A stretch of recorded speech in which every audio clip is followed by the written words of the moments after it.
नमस्कार, मनी गुरु की इस खास पेशकश में आप सभी का स्वागत है। मैं हूं स्वाति रायना। बाढ़, तूफान, भूकंप या कोई और प्राकृतिक आपदा, ये सब अचानक आते हैं और कई बार इससे बड़ी तबाही मचती है। ऐसे समय में एक चीज जो सबसे ज्यादा परिवार के काम आती है वो है इंश्योरेंस, क्योंकि अगर किसी परिवार ने आपदा प्रबंधन के लिए बीमा ले रखा है तो वो उनका सुरक्षा कवच बन जाता है। बस जरूरी है समय रहते इसकी अहमियत पहचानने की। तो आज हम आपको बताएंगे क्यों जरूरी है प्राकृतिक आपदा के लिए इंश्योरेंस, खासकर होम और कार इंश्योरेंस की अहमियत पर आज हम करने वाले हैं बात।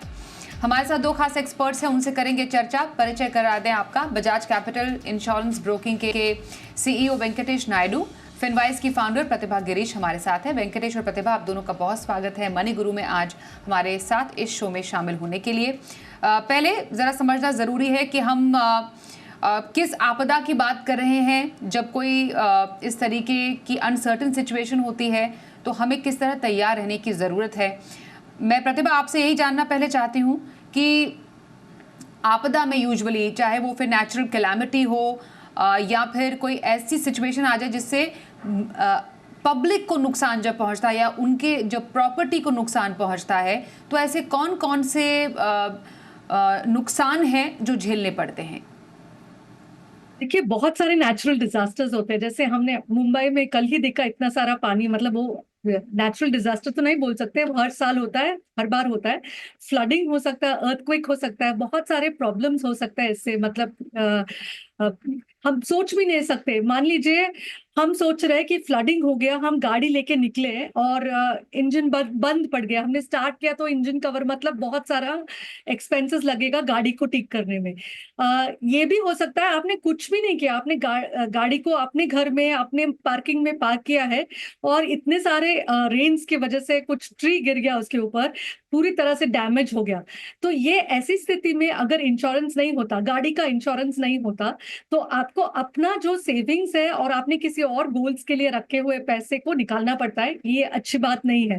ये तो हमने छोटी सी बात कही गाड़ी की। अगर आपके घर को ही प्रॉब्लम हो जाए, जैसे आपका बिल्डिंग का स्ट्रक्चर में कुछ हो जाए, बहुत ज्यादा पानी के वजह से, मतलब घर के अंदर पानी घुस आया, आपके घर के सामान को प्रॉब्लम हो जाए, मतलब खराब हो जाए, या फिर आपका स्ट्रक्चर ही खराब हो जाए, तो इसमें बहुत ज्यादा आपका एक्सपेंस होने वाला है और बहुत बैडली आपको इम्पैक्ट करने वाला है फाइनेंशियली। इसलिए कई सारे हम सोच सकते हैं, कई सारा हम सोच भी नहीं सकते। ऐसे भी नुकसान हो जाता है, घर में बैठे बैठे नुकसान हो जाता है कि कुछ ट्री गिर गया घर के ऊपर या गैराज के ऊपर, तो ये भी हो सकता है। इसलिए सोचना है कि इंश्योरेंस बहुत ही जरूरी है for structure, for home contents and for car. बिल्कुल। और क्योंकि बारिश और बाढ़ की बात हो ही रही है, इस बार तो रिकॉर्ड भी टूट गया। देश में कई सालों में पहली बार टाइम से पहले मॉनसून आ गया, तो शायद प्रिपरेशन भी नहीं थी। अब लोगों को कई बार ऐसी बारिश में, मॉनसून में नुकसान भी पहुंचता है। सड़कों पर पानी भरता है, गाड़ियों में पानी भर जाता है या गाड़ियां खराब हो जाती है, कई गाड़ियां बह जाती हैं। आमतौर पर हमने पहाड़ी इलाकों में देखा है भूस्खलन, लैंडस्लाइड हो जाता है, बादल फट जाते हैं, वहाँ पर भारी नुकसान पहुँचता है। तो वेंकटेश, इस तरीके की जो नेचुरल कैलामिटीज़ होती हैं, एक्ट ऑफ गॉड जिसे यूजुअली कहा जाता है, इस पर काफ़ी चर्चा हुई कि इंश्योरेंस में एक्ट ऑफ गॉड जो है वो कवर होता है कि नहीं। इसमें इम्पॉर्टेंट है समझना, जब नुकसान प्रॉपर्टी को पहुंचता है, मोस्ट लाइकली हमने कई ऐसे जो इंस्टेंसेस देखे हैं, गाड़ियां डूब जाती हैं, गाड़ियां बह जाती हैं। अब हमें यह मालूम है कि मोटर इंश्योरेंस लेना तो मैंडेटरी है, लेकिन क्या वाकई कार इंश्योरेंस, मोटर इंश्योरेंस में ये एक्ट ऑफ गॉड से हुए नुकसान को शामिल किया जाता है क्या? बिल्कुल स्वाति जी। जैसे प्रतिभा जी ने बोला कि काफी पॉलिसीज जो है आज के तारीख में, प्राइमरी जो भी डैमेजेस है, जैसे कि फ्लड, तूफान, साइक्लोन, ये सब डैमेजेस कवर कर लेता है। ओके, बट अगर हम होम इंश्योरेंस की बात करें तो डैमेजेस जो अर्थक्वेक से होता है, कभी कभी काफी पॉलिसीज में कवर्ड नहीं होता है। ये एक्सप्लिसिटली एक्सक्लूडेड होता है, एक्सक्लूजन में आता है। अगर आप अपने पॉलिसी को गौर से देखोगे तो इसको इंक्लूजन बना के इसको ऐड ऑन कराना पड़ता है। सिमिलरली अगर कार इंश्योरेंस की बात करें तो आज के तारीख में काफी जो एडवर्टाइजिंग चलता है, सबसे सस्ता कार इंश्योरेंस, इस पे काफी ज्यादा चर्चा होती है और काफी कस्टमर्स जो है कार इंश्योरेंस इसीलिए लेते हैं क्योंकि सरकार के तरफ से ये कंपलसरी होता है। इसकी वजह से ना ले लोग अगर कार इंश्योरेंस को देखेंगे, सिर्फ थर्ड पार्टी कभी कभी ले लेते हैं और सिर्फ ओन डैमेजेस भी अगर लेते हैं तो वो भी बहुत कम कवरेजेस के साथ लेते हैं। तो पॉलिसी को ठीक से समझना बहुत जरूरी है। जैसे प्रतिभा जी ने बोला कि अगर बारिश आ गया और बाढ़ आ गया और फ्लड्स आ गया, फ्लड्स की वजह से अगर इंजन डैमेज हो गया, अगर इंजन कवर आपने इंक्लूड नहीं किया है तो वो कवर नहीं होगा। अगर पूरा व्हीकल जो है आपका गाड़ी पूरा खराब हो गया और वो चलने की स्थिति में नहीं है और पूरा कंप्लीट डैमेज हो गया और उसको अगर त्यागना पड़े, उसके लिए रिटर्न टू इनवॉइस जो इंक्लूजन है वो बहुत काम आता है। तो आपको हर पॉलिसी का हर डिटेल समझना जरूरी है। सबसे सस्ता इंश्योरेंस सबसे अच्छा इंश्योरेंस नहीं होता है। अगर कार की देखने के लिए जाए या होम इंश्योरेंस देखेंगे या कमर्शियल प्रॉपर्टी इंश्योरेंस देखेंगे तो आपको इंक्लूजन और एक्सक्लूजन समझना बहुत जरूरी है। अगर आपने पॉलिसी को ठीक से समझा नहीं है तो आपको ये भी हो सकता है कि आपका डैमेज हो गया, आपका नुकसान हो गया और आपको इंश्योरेंस का क्लेम ना मिले। तो स्टडिंग द इंश्योरेंस बहुत ज्यादा जरूरी है स्वाति जी। बिल्कुल। तो जैसा आप वेंकटेश ने बताया कि आप एक थर्ड पार्टी इंश्योरेंस तो लेते ही हैं, मोटर इंश्योरेंस वो मैंडेटरी है, लेकिन क्या उसमें कवर होता है ये समझना ज़रूरी है। इंजन अगर डैमेज हो जाता है तो आप कैसे उसको क्लेम करेंगे। तो ऐसे तो कई सिचुएशंस में हमने प्रतिभा देखा है कि गाड़ी का जो पार्ट्स है, इंटीरियर पार्ट्स हैं, वो हो सकता है शायद इंश्योरेंस में कवर ना हो, वो डैमेज हो गए।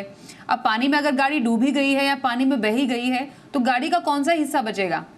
तो ऐसे में जो इंश्योरेंस पॉलिसी है लेते टाइम एक कार इंश्योरेंस में क्या आपको देखना चाहिए।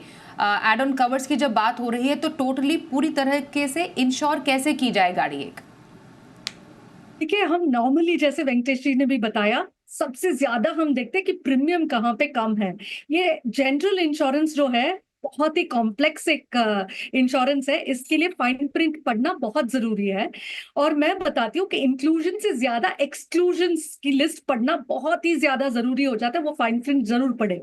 कार इंश्योरेंस जहां तक है तो आपको आईडीवी बोला जाता है और आमतौर पे हम देखते हैं लोग चेक भी नहीं करते कि उनका इंश्योरेंस डिक्लेयर्ड वैल्यू क्या है, क्योंकि हर एक गाड़ी न्यू नहीं होता।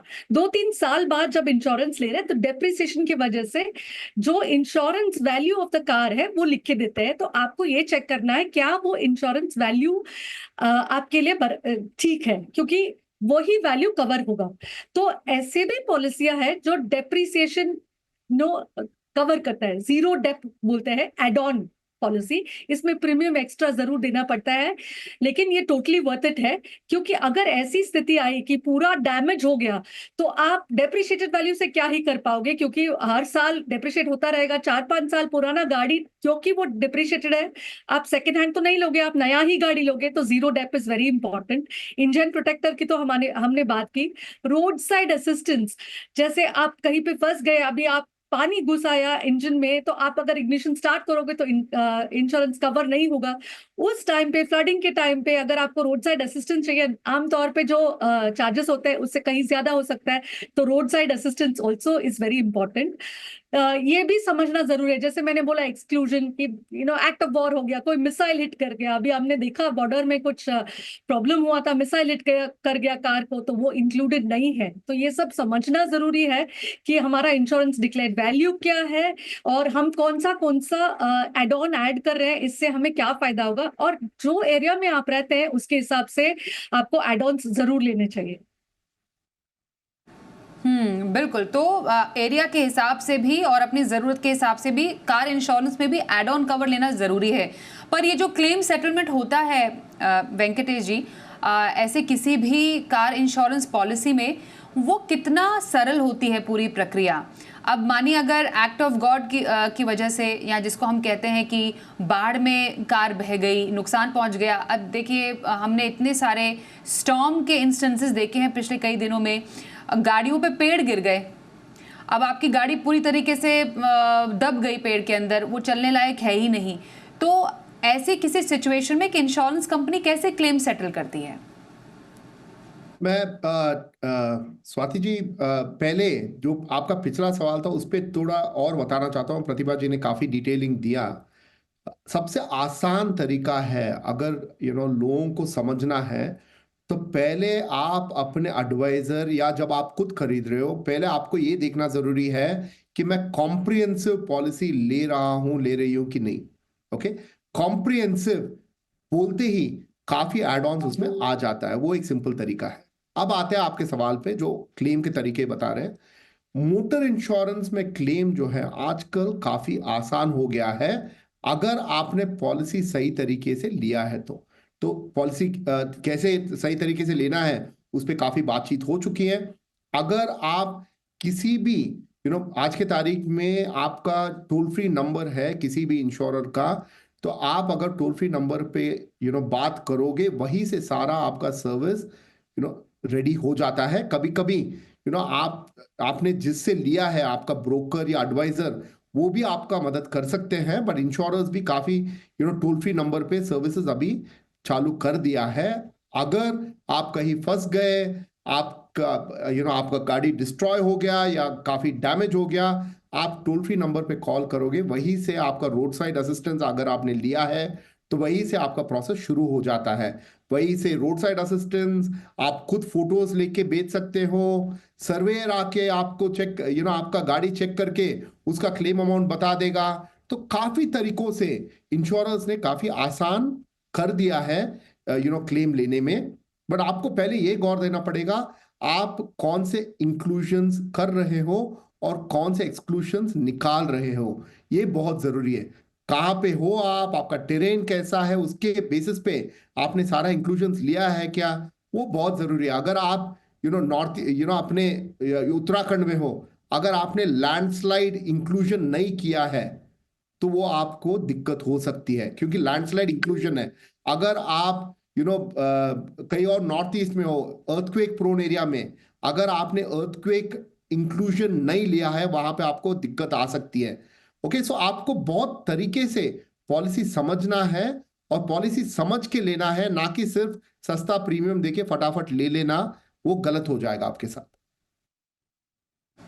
और जैसा वेंकटेश जी ने भी बोला कि सस्ता प्रीमियम वाला इंश्योरेंस हमेशा अच्छा पॉलिसी नहीं होती है, इसलिए सस्ते के चक्कर में नहीं जाके जो आपके लिए ज़रूरी जो एड ऑन कवर्स हैं आपकी जगह के हिसाब से मोटर इंश्योरेंस में आपको लेने की ज़रूरत है, जिस पर टिप्स दे रहे हैं हमारे दोनों ही एक्सपर्ट्स। एक छोटे से ब्रेक के लिए रुकते हैं, ब्रेक के बाद ये समझने की कोशिश करेंगे कि कितनी ज़रूरी होती है एक होम इंश्योरेंस पॉलिसी लेना, और क्या एक्ट ऑफ वॉर भी इंश्योरेंस में कवर होता है। इस पर रहेगी चर्चा थोड़ी देर में, बने रहिए हमारे साथ।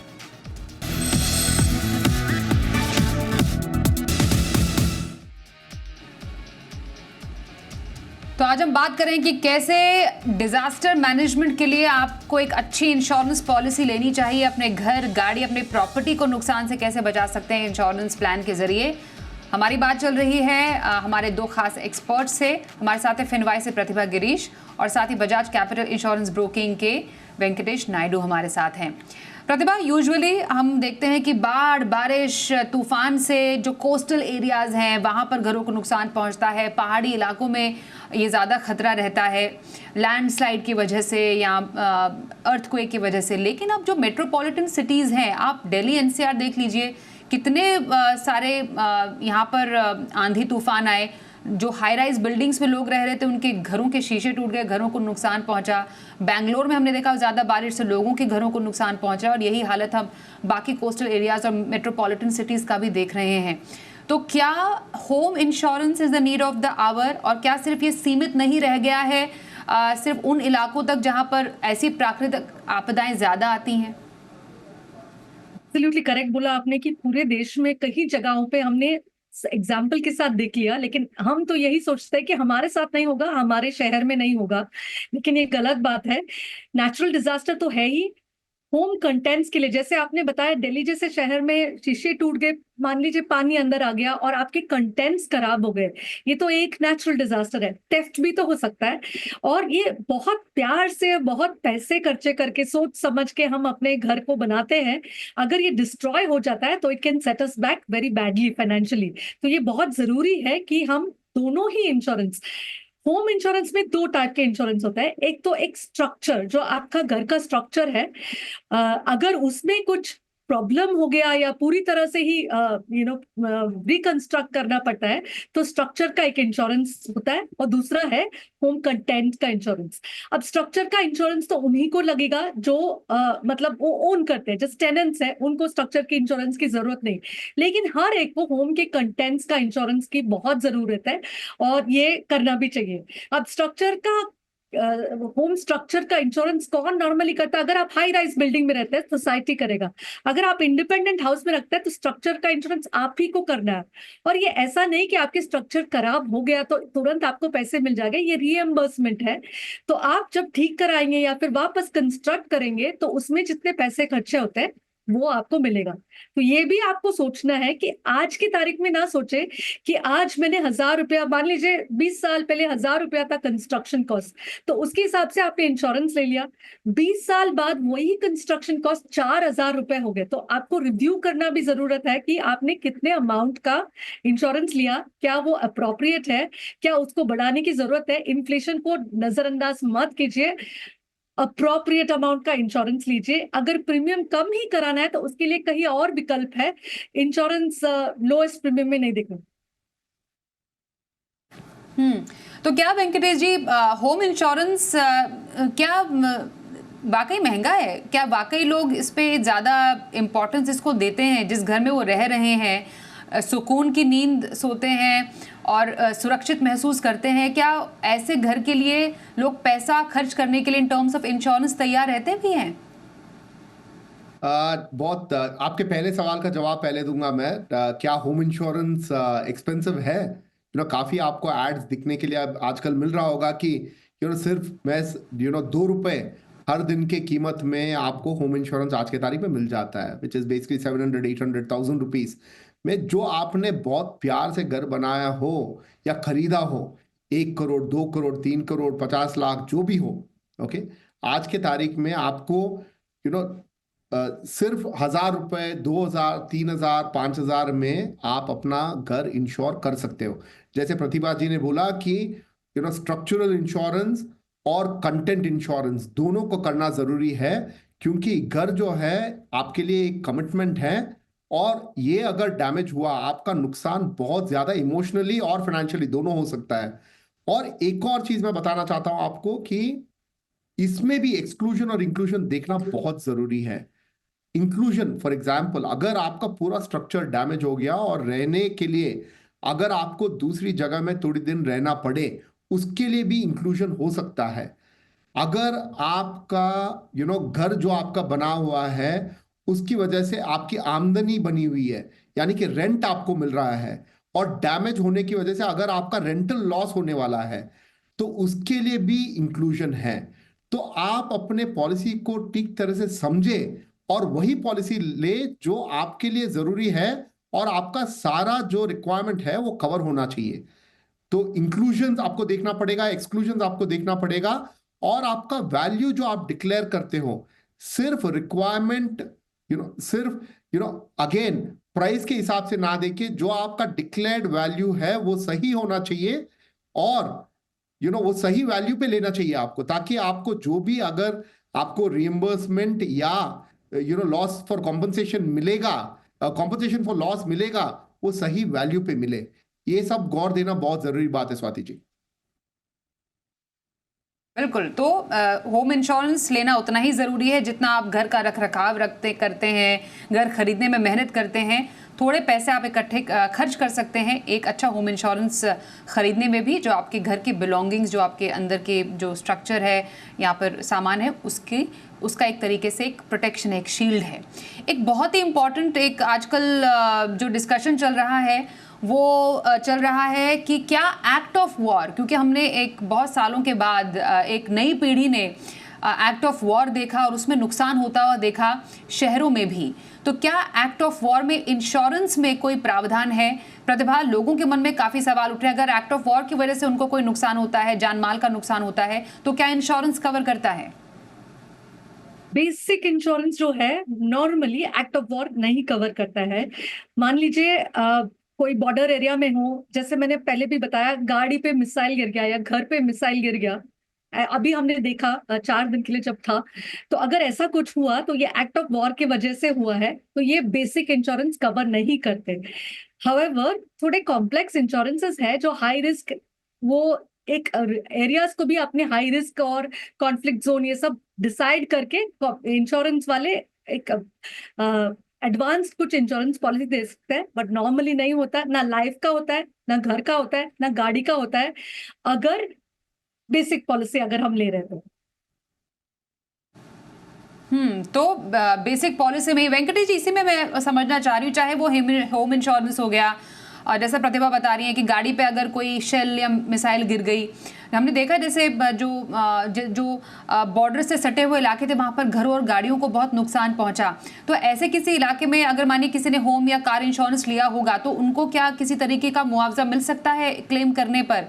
या इनफैक्ट इवन लाइफ इंश्योरेंस में अगर किसी की वॉर के टाइम पर मृत्यु हो जाती है तो उनको लाइफ कवर के चलते एवज में क्या मुआवजा मिलेगा? 2 पार्ट।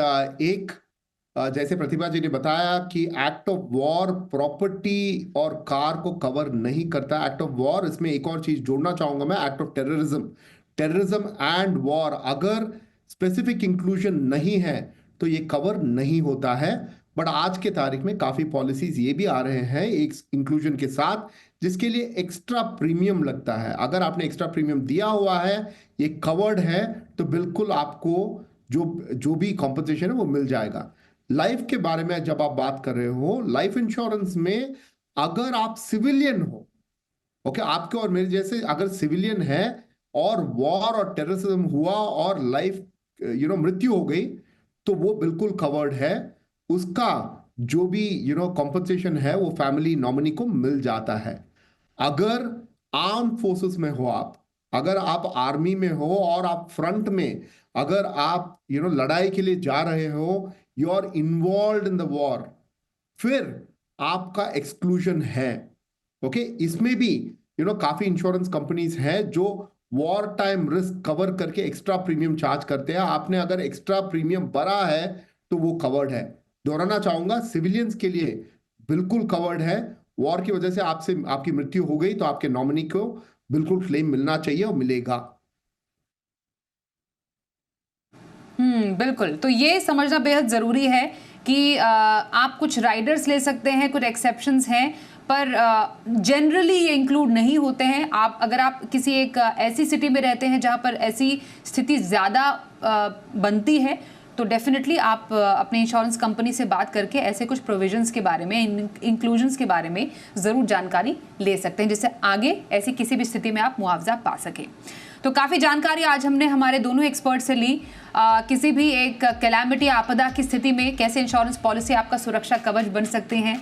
मैं वेंकटेश जी आपका धन्यवाद करूंगी, और प्रतिभा आपको भी थैंक यू सो मच हमारे साथ आज इस कार्यक्रम में शामिल होने के लिए।